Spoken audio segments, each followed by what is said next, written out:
always say the proper place to hang a hat is on a hat stand. So we'd better keep an eye on this one. She is tricky. Mary Poppins is surely one of entertainment's most magical characters, and in the film, she pulls countless tricks quite literally out of the bag. So how did the creative team transfer this magic from the screen to the stage, and how important is that magic in making us believe in the character herself?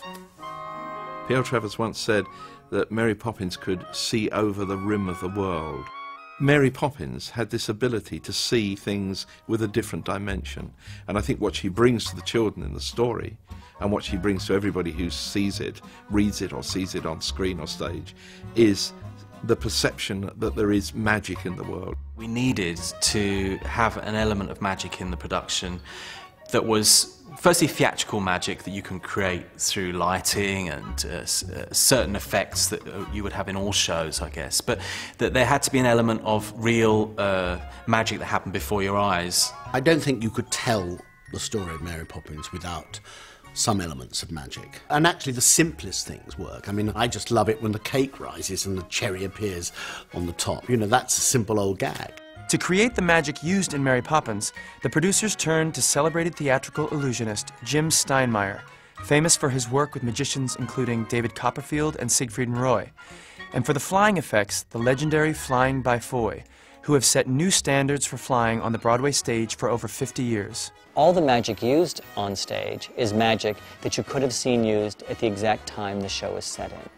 So as you watch the show, whether it's Mary magically pulling things out of her handbag, Bert making a bouquet of flowers appear out of a painting, everything that happens is magic that could have been done using the technology of the turn of the century. The magic in the show is very important because everyone has to believe that Mary is a magical person, especially I think for the younger people in the audience, that they really believe this magical being is there in front of them on the stage. It's a live performance. To be able to pull things out of a bag where it just looks absolutely impossible, that, I think, in itself is enough to make someone's heart leap. I wasn't flown for the first time until about 2 weeks before we opened in New York.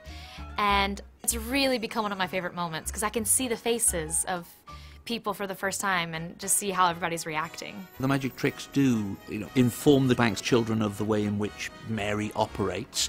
When they see the things that Mary produces magically, it does give the children cause to kind of think, hang on, this is going to be harder than the ones that were here before. It's demonstrating to the kids that she has extraordinary powers.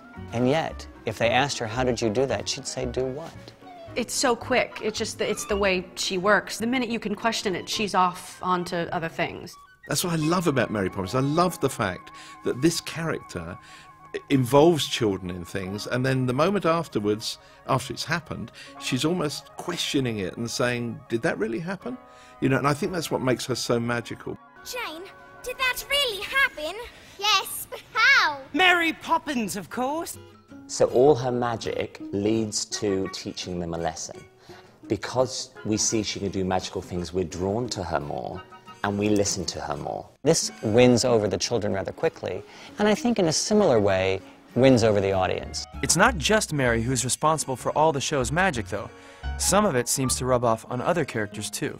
When I walk around the proscenium arch and tap dance and sing upside down, it's, I can hear the audience every night applauding and the kids gasping and pointing up there, and it's just a thrill to be able to do this magical sort of trick. It's the ingenuity of it which people still appreciate, even though, you know, they can see anything they want to see at the cinema. They still love those moments in theatre which are real theatre magic. To hear the audience respond to something as simple as Mary floating up the staircase, or me pulling the flowers out of the painting, it's so simple, but allows the audience just to be here in another world for 2.5 hours. In doing the magic in this way, it feels of its time. It tells you that Mary has powers. You don't quite know where things come from. We don't try to mystify you. What we're trying to do is delight you.